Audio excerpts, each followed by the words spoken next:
Muy buenos días a todos los oyentes de Radio Renacer España y a todos los que nos escuchan a través de la plataforma de YouTube en nuestro canal de la Iglesia Renacer Evangelista Internacional. Sean bienvenidos a este nuevo programa de Buenos días, Señor, este tiempo devocional que hacemos cada mañana para que usted conozca la palabra de Dios, para que usted se sumerja en la meditación de las Escrituras. Y hemos venido estudiando cronológicamente la palabra de Dios. Ya tenemos muchos capítulos que hemos estudiado. Si usted quiere ponerse al día, pues puede buscar en nuestro canal de YouTube, que ahí están todos los estudios de toda desde el Nuevo Testamento primero, que lo hicimos, y luego todo lo que llevamos del Antiguo Testamento, para que usted se ponga al día con estos estudios. Y también invitarlos a que si no se ha suscrito al canal, pues que se haga suscriptor, que le dé me gusta a estos videos y que lo comparta a muchas personas, a sus amigos, a sus familiares, que comparta estos videos en las redes sociales, a través de todas sus redes y todos sus contactos. Vamos a continuar hoy estudiando entonces el libro de Josué en el capítulo 17. Es importante anotar que en el capítulo 14, al finalizar el capítulo 14, el último versículo, nos marca un cambio de ritmo en el libro de Josué.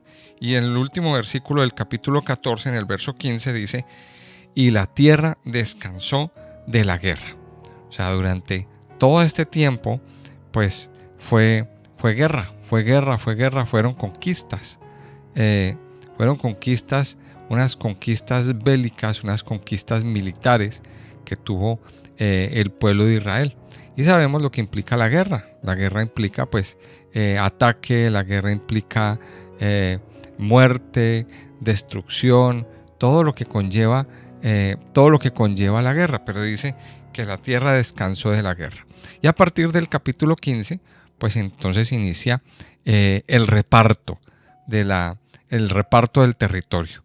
O sea, una vez terminada la guerra y una vez derrotados, entre comillas, los enemigos, y ahora les voy a explicar por qué, comienza el reparto de todo el territorio. Entonces venimos desde el versículo 15, como Josué empieza a hacer un reparto equitativo y justo de todos los territorios a cada una de las tribus, según había sido establecido por Moisés.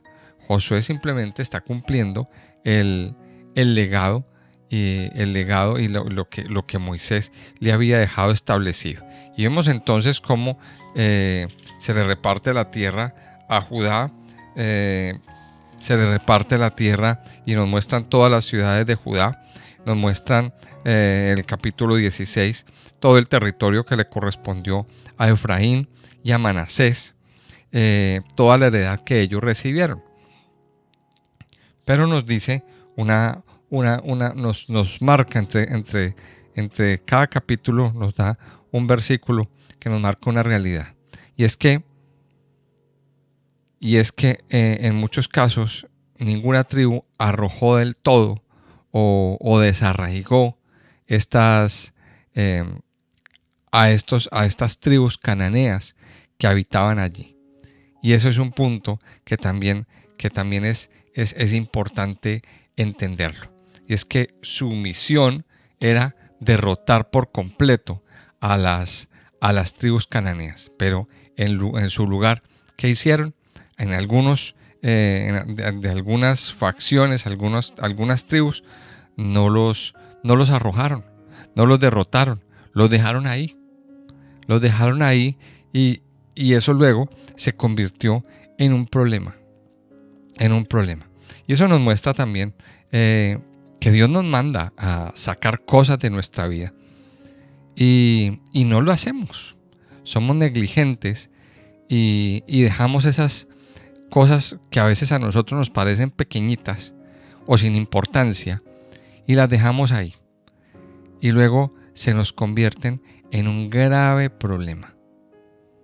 Se nos convierten en un grave problema. Y lo vemos ahí en el capítulo 15, versículo 63. Lo vemos en el versículo 10 del capítulo 16, que fue el que estudiamos ayer. Dice en el versículo 10, pero no arrojaron al cananeo que habitaba en Geser. Antes quedó el cananeo en medio de Efraín hasta hoy y fue tributario. Y dice el capítulo 17, se echaron también suertes para la tribu de Manasés, porque fue primogénito de José. Maquir, primogénito de Manasés y padre de Galaad, el cual fue hombre de guerra. Tuvo Galaad y Basán. Se echaron también suertes para los otros hijos de Manasés, conforme a sus familias, los hijos de Abiezer, los hijos de Elec, los hijos de Asriel, los hijos de Siquem, los hijos de Efer, los hijos de Semida. Estos fueron los hijos varones de Manasés, hijo de José, por sus familias. Pero Zelofejad, hijo de Efer, hijo de Galaad, hijo de Maquir, hijo de Manasés, no tuvo hijos, sino hijas, los nombres de las cuales son estos: Maala, Noa, Ogla, Milca y Tirsa. Estas vinieron delante del sacerdote Eleazar y de Josué, hijo de Nun, y de los príncipes, y dijeron: Jehová mandó a Moisés que nos diese heredad entre nuestros hermanos, y él les dio heredad entre los hermanos del padre de ellas, conforme al dicho de Jehová.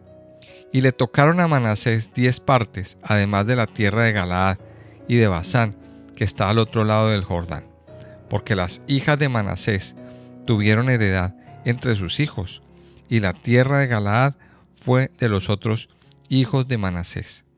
Y fue el territorio de Manasés desde Aser hasta Migmetat, que está enfrente de Siquem, y va al sur hasta los que habitan en Tapúa. La tierra de Tapúa fue de Manasés, pero Tapúa misma, que está junto al límite de Manasés, es de los hijos de Efraín. Desciende este límite al arroyo de Caná, hacia el sur del arroyo. Estas ciudades de Efraín están entre las ciudades de Manasés, y el límite de Manasés es desde el norte del mismo arroyo, y sus salidas son al mar. Efraín al sur y Manasés al norte, y el mar es su límite, y se encuentra con Aser al norte, con Isacar al oriente. Tuvo también Manasés en Isacar y en Aser a Betseán y sus aldeas, a Ibleam y sus aldeas, a los moradores de Dor y sus aldeas, a los moradores de Endor y sus aldeas, a los moradores de Taanac y sus aldeas, y a los moradores de Megiddo y sus aldeas, 3 provincias. Mas los hijos de Manasés no pudieron arrojar a los de aquellas ciudades, y el cananeo persistió en habitar en aquella tierra. Pero cuando los hijos de Israel fueron lo suficientemente fuertes, hicieron tributario al cananeo, mas no lo arrojaron. Y los hijos de José hablaron a Josué, diciendo: ¿Por qué nos has dado por heredad una sola suerte y una sola parte, siendo nosotros un pueblo tan grande, y que Jehová nos ha bendecido hasta ahora? Y Josué les respondió: Si sois pueblo tan grande, subid al bosque y haceos desmontes allí en la tierra de los fereceos y de los refaitas, ya que el monte de Efraín es estrecho para vosotros. Y los hijos de José dijeron: No nos bastará a nosotros este monte, y todos los cananeos que habitan la tierra de la llanura tienen carros herrados, los que están en Betseán y en sus aldeas, y los que están en el valle de Jezreel. Entonces Josué respondió a la casa de José, a Efraín y a Manasés, diciendo: Tú eres gran pueblo, y tienes grande poder. No tendrás una sola parte, sino que aquel monte será tuyo, pues aunque es bosque, tú lo desmontarás y lo poseerás hasta sus límites más lejanos, porque tú arrojarás al cananeo, aunque tenga carros cerrados y aunque sea fuerte. Vamos a ver entonces aquí en este capítulo 17 varias cosas muy interesantes. Pues vemos que sigue el reparto de la tierra de una manera equitativa y dice ahí que se echaron suertes. ¿Qué significa el tema de que se echaron suertes? De que fue el territorio que les tocó. No había un favoritismo previo, no había una predisposición de parte de Josué o de parte de los líderes a favorecer por conveniencia a otro. Recordemos que aquí había una cosa bien interesante, y es que Josué era de la tribu de Efraín. Miremos esto. Josué era perteneciente a la tribu de Efraín. ¿Y a quién se le estaban repartiendo los terrenos en este momento? A Efraín y a Manasés, a estas dos tribus. Entonces hubiera podido quedar en entredicho que de pronto Josué, por ser de la tribu de Efraín, pudiera favorecer a los de su gente. Pero no, aquí nos dice que echaron suertes para la tribu de Manasés. Mire, echaron suertes.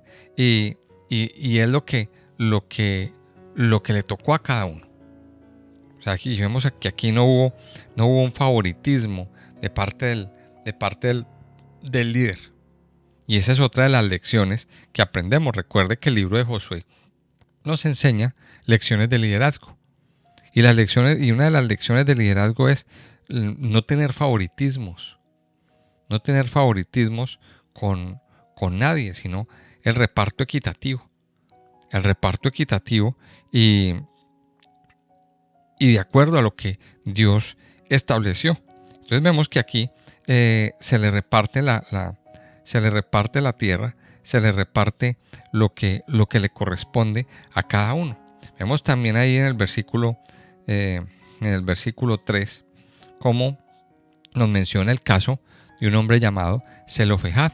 Zelofehad, pues, primero la suerte o la tierra se le repartía a los hijos, a los varones.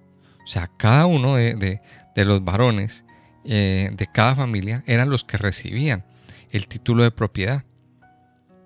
Pero resulta que aparece el caso de Zelofehad. Zelofehad, pues no tuvo hijos, tuvo hijas, tuvo mujeres. Entonces, esto es un tema que viene desde el libro de Números. Dice que estas mujeres vinieron delante primero vinieron delante de Moisés, y eso lo encontramos en el libro de Números en el capítulo 27. Ellas vinieron delante de Moisés y le hicieron esa petición, que por favor les concediera a ellas esa excepción, ese título de propiedad, ya que pues ellas se iban a quedar sin nada. Y sería injusto que por ser mujeres, ellas se quedaran sin su heredad.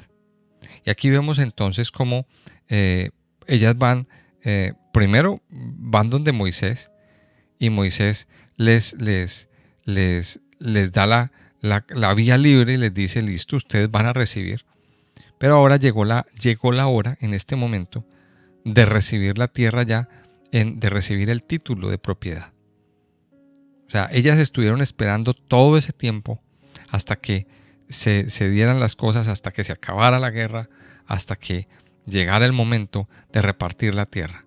Y entonces vienen delante de Josué y del sacerdote y le dicen: Jehová mandó a Moisés, estamos en el versículo 4, que nos diese heredad entre nuestros hermanos. Y dice: y él les dio heredad entre los hermanos del padre de ellas, conforme al dicho de Jehová.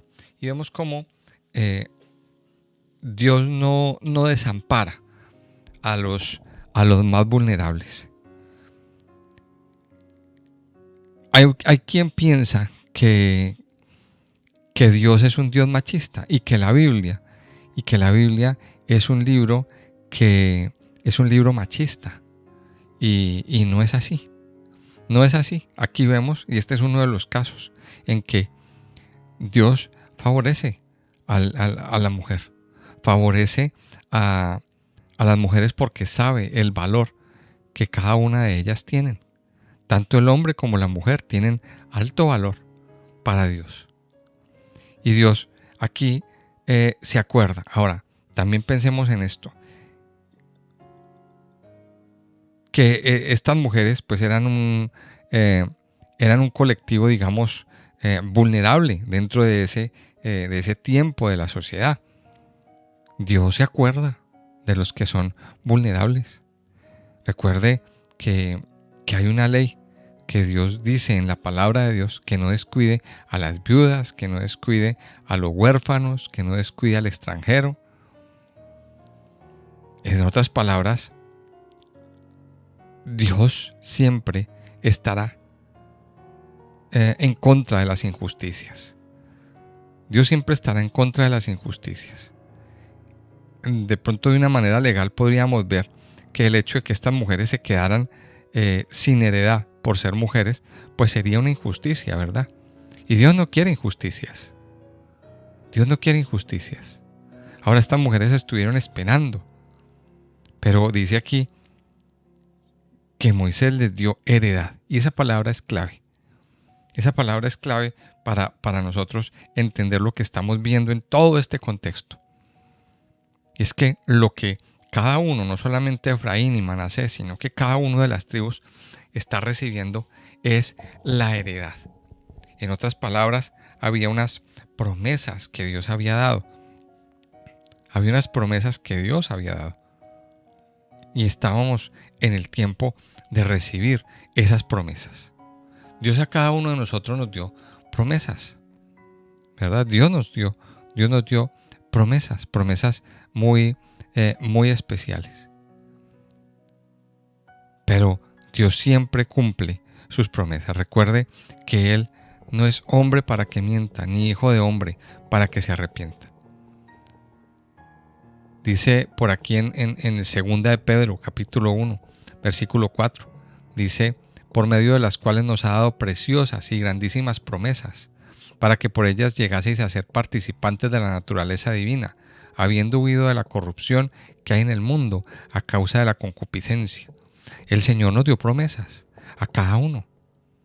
Pero mire que según lo que nos dice este versículo de 2 de Pedro, capítulo 1, verso 4, para heredar esas promesas tuvimos que haber tenido una guerra interior. Dice, habiendo huido de la corrupción que hay en el mundo a causa de la concupiscencia. Para usted heredar esas promesas que Dios le ha dado. Pero primero tenemos que vencer esa lucha interior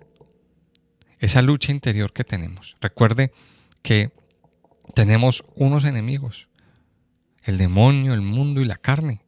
Siempre lo hemos entendido. Esos tres enemigos están siempre ahí, atacándonos. Siempre están ahí ofreciéndonos resistencia. Siempre están ahí tratando de que esa promesa de salvación, esa promesa de ser participantes de la naturaleza divina, no se cumpla. Y ese es el enemigo que hay que derrotar. Y el enemigo más grande que hay que derrotar no es tanto el diablo. Hay otro enemigo que también puede ser peor, y es el de nosotros mismos. Ese gigante interior que se manifiesta a través de nuestros miedos, a través de nuestros temores, a través de nuestras inseguridades, a través de todas estas manifestaciones interiores. Esas manifestaciones interiores que te dicen, tú no puedes, tú no eres capaz, tú eres poca cosa. O ese gigante interior que nos distrae. Porque también una de las tácticas del enemigo es la distracción. Causar distracción, tenerte distraído para luego invadirte, para que luego descuides una parte importante de tu vida y abras puertas. Mire que son muchos enemigos a derrotar, pero hay una promesa que no se nos puede olvidar. Y Dios siempre cumple las promesas. Ahora uno aquí se pregunta en el capítulo 17 de Josué, ¿cuánto tiempo estuvieron estas personas esperando? Bueno, fueron 40 años después de una larga caminata por el desierto. Muchos murieron esperando esa promesa. Ahora está otra generación, una generación de los hijos que esperaban esa promesa, y aquí están. Dios les está entregando el título de propiedad, les está dando la heredad. Y aquí viene entonces una de las grandes enseñanzas. ¿Cuál es su heredad? Usted ha esperado la promesa. Dios tiene una heredad para usted. Dios tiene una heredad. Pero usted no puede dejar de esperar en esa promesa que Dios le hizo. Ahora aquí nos preguntamos, o se tiene usted que preguntar, ¿qué promesa nos ha hecho Dios? ¿Qué promesa nos ha hecho Dios? ¿Qué nos ha prometido en su palabra? Recuérdelo hoy. A nosotros no se nos pueden olvidar las promesas. Pero si hay algo que tenemos que tener muy claro, es que tenemos que aprender a esperar. Las promesas vendrán en el tiempo, pero también usted y yo tenemos que preparar el terreno para que esa promesa se dé. Aquí nos encontramos en el versículo 12, otra situación. En el versículo 12 del libro de Josué nos encontramos con que dice, mas los hijos de Manasés no pudieron arrojar a los de aquellas ciudades, y el cananeo persistió en habitar en aquella tierra. Pero cuando los hijos de Israel fueron lo suficientemente fuertes, hicieron tributario al cananeo, mas no lo arrojaron. Mire esto, qué interesante. Dice, los hijos de Manasés no pudieron arrojar. ¿Por qué? Porque no eran lo suficientemente fuertes. Sí, hay enemigos que se resisten. Hay enemigos que se resisten a salir. ¿Pero por qué? ¿Por qué no salen? Porque no hay la suficiente fuerza en nuestra vida, en nuestro interior. Y eso tiene un nombre. Eso se llama debilidad. Eso se llama debilidad. La pregunta es, ¿qué debilita la vida de un cristiano? ¿Qué hace que la vida de un cristiano se debilite? Cuando la vida de un cristiano se debilita, pues entonces llegamos al punto de que no tenemos fuerza para sacar o para arrojar de nuestra vida esos enemigos molestos, esos enemigos que quieren venir a dañarnos, que quieren venir a invadirnos. Son invasores, son ocupas de nuestro corazón. ¿Qué debilita la vida de un cristiano? Vamos a pensarlo en términos biológicos. ¿Qué debilita la vida de una persona? Pues cuando se alimenta mal, cuando no come bien, cuando hay una mala alimentación. A veces nos engañamos. Mire, no todo es comida sana.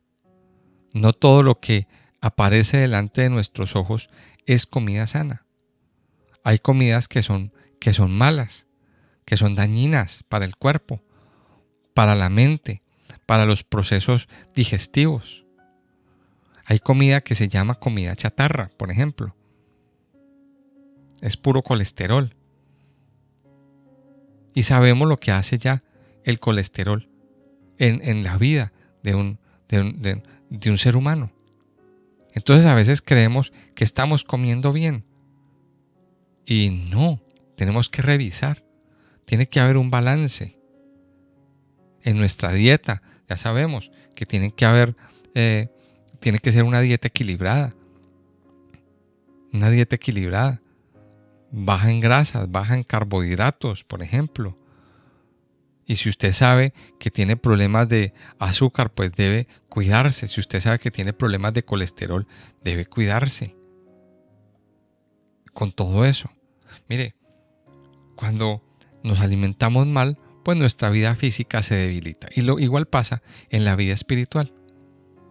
Cuando usted no se alimenta bien espiritualmente, cuando en su vida usted ha aparcado la lectura y el estudio, y aquí tenemos que hacer una claridad. No es lo mismo leer la Biblia que estudiar la Biblia. Son dos cosas muy diferentes. Cuando usted ha aparcado el hábito de estudiar la palabra, cuando usted ha aparcado el hábito de la oración, cuando usted ha aparcado o ha hecho paulatinamente a un lado el hábito de congregarse, de venir a congregarse en la iglesia, pues entonces su vida se va debilitando y empieza a ganar terreno ese hombre interior. Recuerde que nosotros tenemos una naturaleza pecaminosa. Una naturaleza pecaminosa que tira a saciar nuestros propios deseos, nuestros placeres. Entonces, cuando usted no se alimenta espiritualmente, pues ese hombre carnal, esa naturaleza pecaminosa, gana fuerza y termina derrotando. Y termina derrotando al hombre o a la mujer espiritual que hay en su interior. Entonces terminamos dándole prioridad a nuestros propios deseos, terminamos dándole prioridad a nuestros placeres, terminamos dándole prioridad a nuestros caprichos y terminamos alejados de Dios. Y aquí, mire, aquí yo sí quiero hacer un énfasis. Y es que siempre tenemos una lucha, siempre. Siempre hay una lucha. Examine sus prioridades, amado hijo de Dios.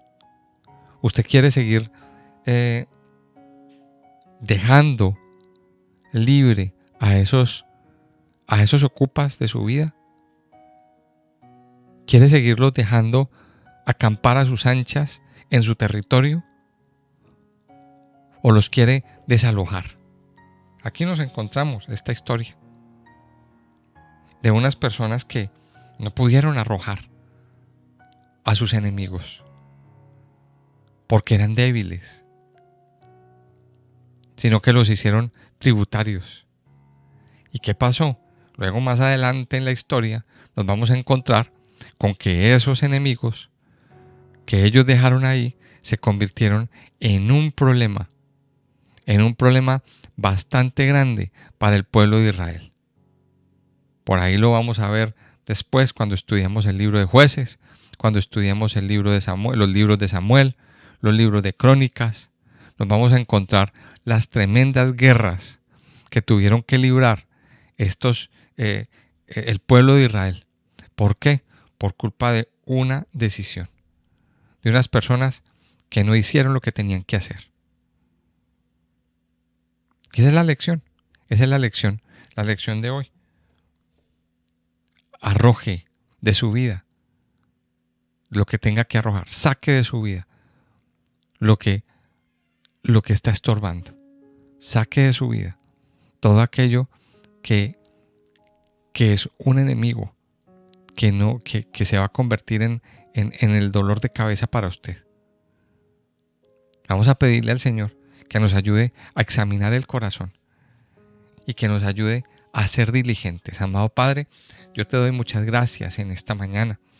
Gracias, Padre Santo, Padre Dios, por guiarnos en este tiempo.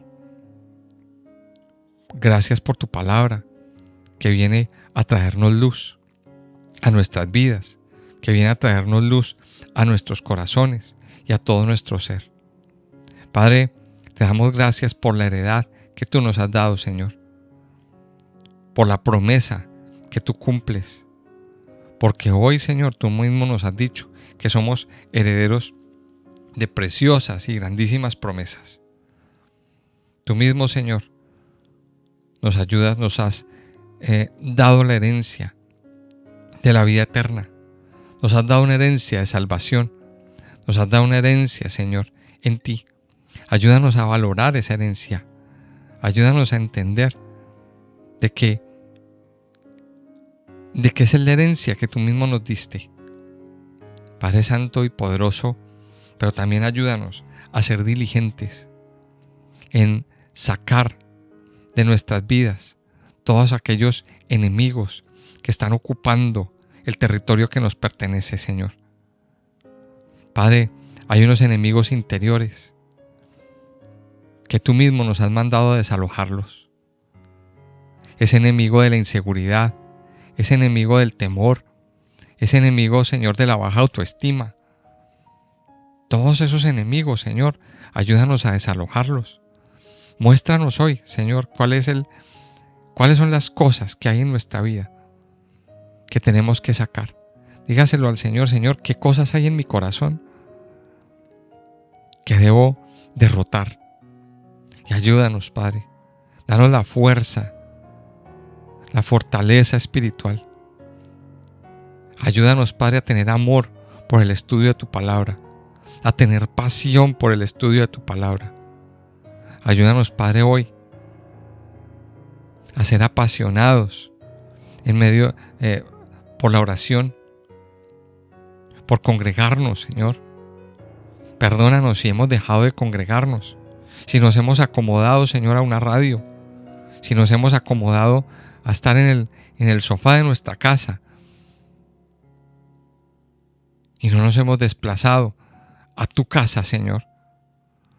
Padre Santo y poderoso, hoy yo pongo en tus manos la vida de cada uno de tus hijos. Yo te pido hoy que derrames de tu bendición, que derrames de tu amor y de tu misericordia, y que nos permitas continuar, Señor, meditando en tu palabra. Que continúe, Señor, sanando, limpiando, renovando, restaurando la vida de cada uno, Señor. Yo te alabo, Padre, y te bendigo en esta mañana, en el nombre precioso y poderoso de Cristo Jesús. Amén y amén.